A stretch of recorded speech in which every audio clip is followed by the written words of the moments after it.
This video is sponsored by Squarespace.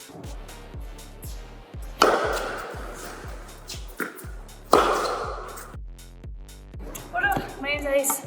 Welcome back to my channel. I can't even tell you for how long I've been wanting to make this video, and this intro in particular, I'm not gonna lie. Gosh, I need to breathe.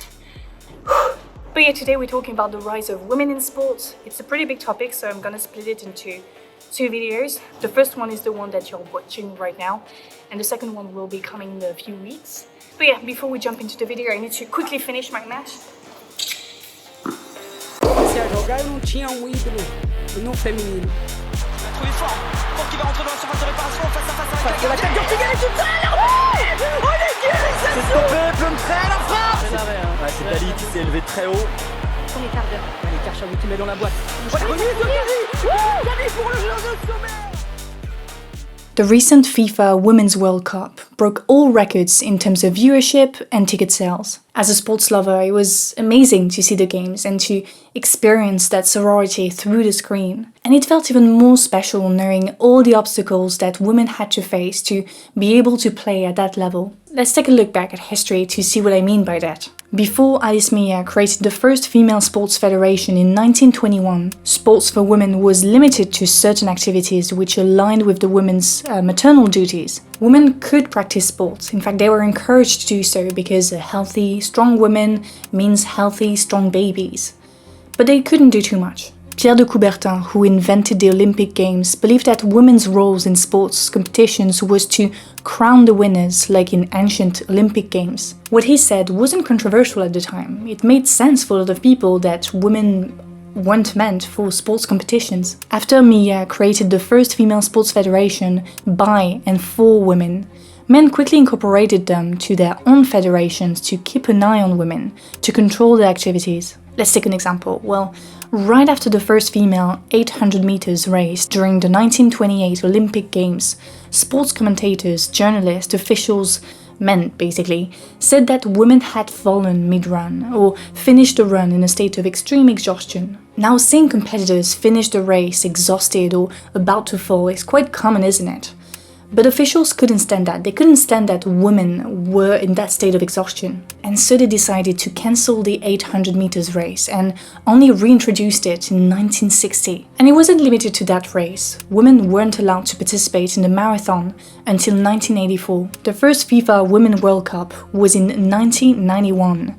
And very recently, in 2011, women were finally allowed to do ski jumping. That was yesterday, and gosh, they had to fight for it. Even if women now have access to pretty much any sport competition, well, they are still systematically relegated at the bottom of the agenda. Their competitions are usually organized at times where it makes it difficult to follow in the morning, at night, or even during men's podiums. All of that to say that, beside their career, women have always had to put time and effort and energy into getting equal treatment.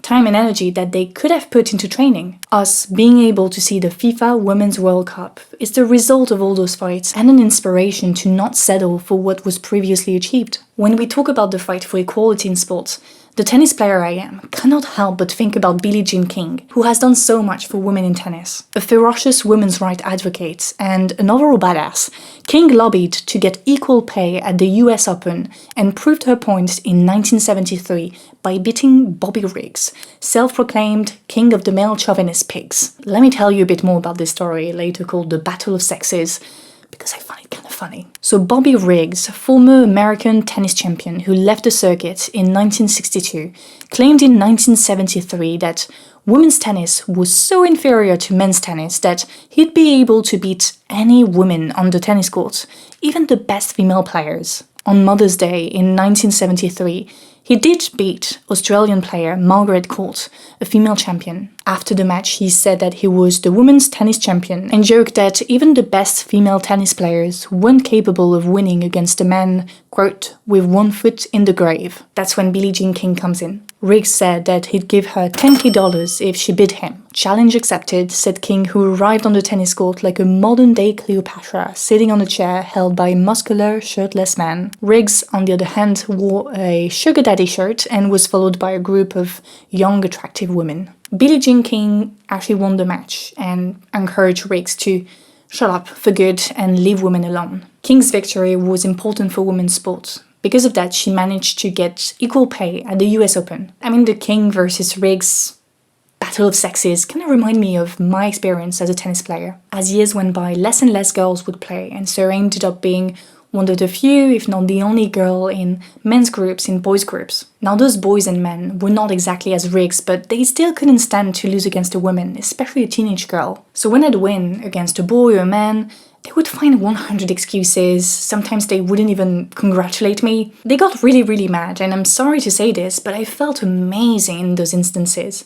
I felt amazing because I grew up being told that women are weak, that we're not competitive, that we're not as good as men. Now sure, it's rewarding to win against a man, especially the chauvinist ones. It's unhealthy how much I love this.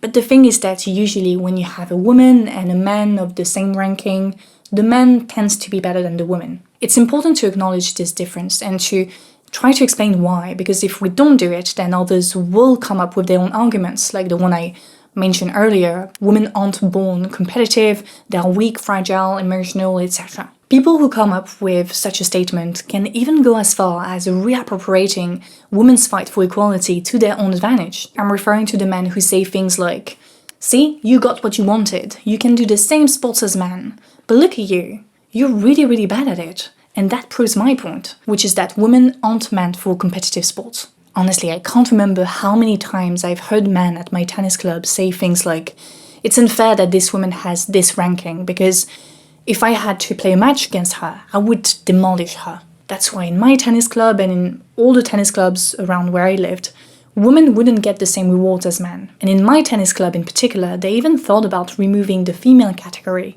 from our local tournament. Women are always evaluated in comparison to men, as if we were in the same category. I could have been the best female player in the circuit. I could have demolished all the other female players. I could have won as many matches as men competitors. But I would never get the same rewards as men, because even if we were separated in two distinct categories, my performances, our performances as women, were still measured according to men's performances. Because of that, women's sports are deemed less interesting, less valuable than men's sports. And to compensate for that, federations and local clubs have used different methods to ensure that people don't get bored when they watch women's sports. They have added new rules, for example, among them bikini bottoms for beach volleyball players, skirts, no suits, Serena, skirts for tennis players, shorter sleeves, tighter tops, and shorter shorts for soccer players. I mean, you gotta provide some sex appeal, ladies, otherwise viewers won't care about you. I will elaborate on bodies, the relationship with the body in women's sports in another video, in the part 2, but for now let's go back to our initial train of thought. So why do women perform less well than men of the same ranking? Let me try to answer that question using my own experience as a tennis player, but also as a tennis instructor. As a teenager and young woman, I built my confidence around the fact that I could outperform men in sports, in science, in every field where they are supposed to lead. I was really proud of that. I wanted to show primarily boys, but also girls, that all the negative stereotypes associated with femininity, womanhood were wrong, because here I am, look at me, I'm contradicting all of them. At the time, that's what feminism meant to me. It was about going against all those negative stereotypes. I felt really bad whenever a girl would run like a girl, throw a ball like a girl, play this or that sport like a girl, because I thought that boys and girls would see that as proof that, yeah, girls are really bad at sports, at math. They aren't really funny, aren't they? And they're kind of dumb. To give you an idea, it's the exact same feeling as when you watch a debate and your side is losing because they're saying the very thing you hope they wouldn't say. Now, of course, since then, I understood that feminism is way more than going against the stereotypes to prove men wrong, that there is nothing wrong with femininity. But that frustration did not leave me when I went from being the tennis player to the tennis instructor. It was honestly a struggle to see that when I asked girls to throw the ball with all their weight, not just their front arm, they just couldn't do it. And of course they couldn't do it. They had already internalized that a girl, a woman, is not supposed to use too much space, to get too much attention. I hated that. I hated that so much. Not the girl, obviously. No, I hated the fact that an 8-year-old had never experienced what it feels like to hit the ball with all her weight, and unless I was there to progressively work on it with her, she would have probably never experienced it, because a skill that is not practiced gets forgotten. Going back to soccer, the experience I've just described is very similar to the experience of Nicole Labarre, a former female soccer player who, like me, gets frustrated when she sees that girls feel self-conscious about running fast or kicking the ball. She also felt that same insecurity many years ago when she was the little girl sitting outside the field, silent and disciplined. She ended up joining the boys she was watching by pure coincidence when the coach asked her to replace a player. She said to the coach, No, I don't want to play, I cannot play. To which he replied, I need to find a player real quick, you're gonna play. And she said, but I can't, I'm a girl. Girls don't play soccer. No, don't worry about that, we'll call you Nicolas. Several years later, she became a little champion. It's a shame it's in French because Nicole's energy is just chef kiss. She concludes by saying that people say women don't like competition. We do that to lose weight, right? Of course we love competition, of course we like to challenge ourselves, of course we like to win, of course we have muscles and strength, of course we do. And yes, some people could say that, well, if women like to compete like Nicole, like you, Alice, they'd find a way to do it. But the fact is that they generally don't. And that says a lot. This sort of statement is pretty much the same thing as, if you really want something, you can achieve it. But when you put down the side and look at what is really happening, then you'll realize that it's not as easy as it seems. In fact, when I was researching, I realized that Nicole, Marta, myself, and many other female athletes all have one thing in common. We all met someone that helped us develop our potential. For Nicole, it was the coach who needed a player.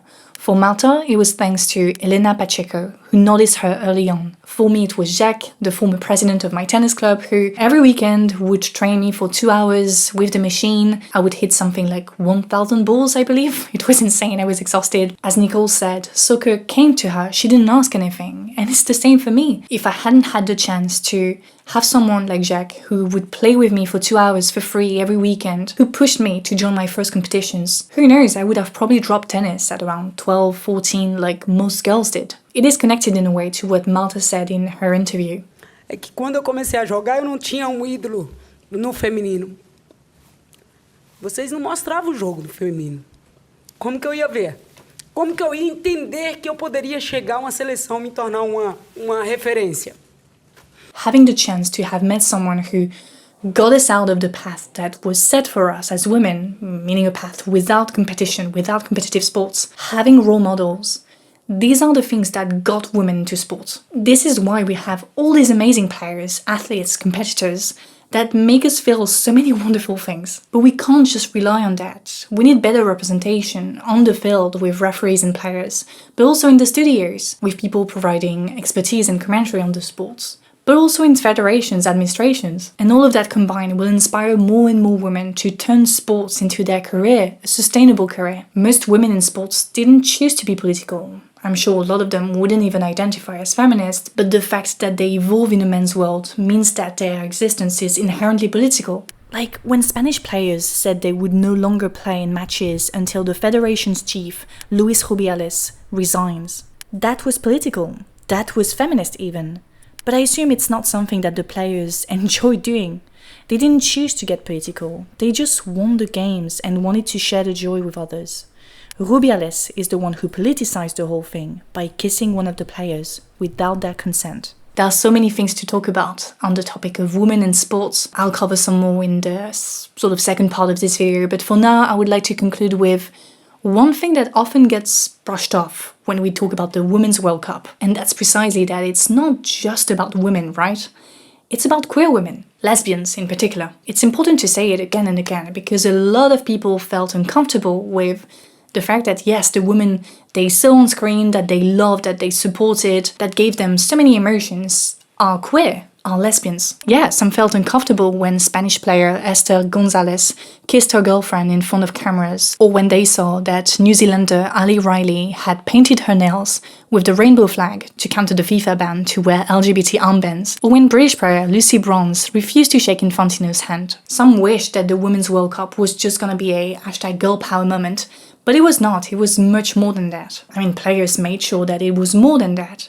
So once again, by virtue of existing, of embracing who they are, they made the event political.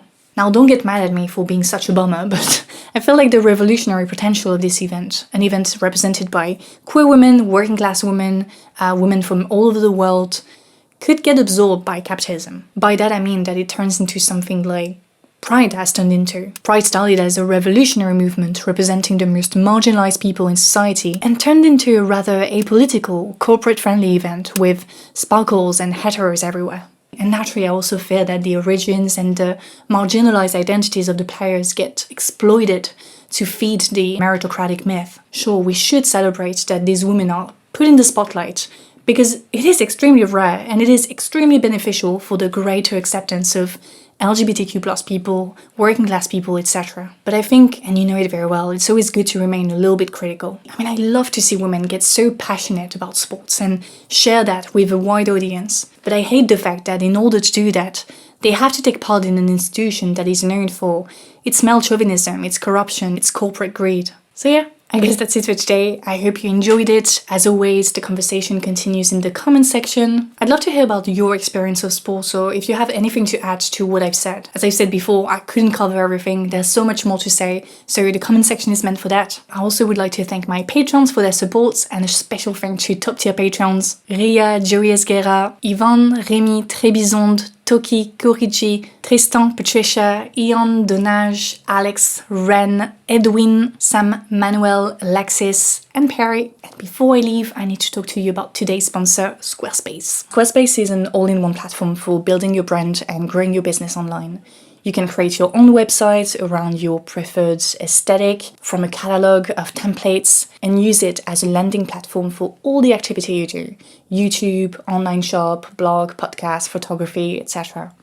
Once that is set up, you can connect all your social media accounts and share content between different platforms. Squarespace can also help you create effective email campaigns to really connect with your community. Finally, they have this very cool feature where you can connect and learn from other creators like Adrien Raquel, who will show you how you can best use the platform. If you feel like Squarespace is made for you and you want to check it out, go to squarespace.com for a free trial, and when you've experimented and you're ready to launch, go to squarespace.com/alice.cappelleyt to save 10% off your first purchase of a website or domain. Thank you Squarespace for sponsoring the video, and yeah, salut!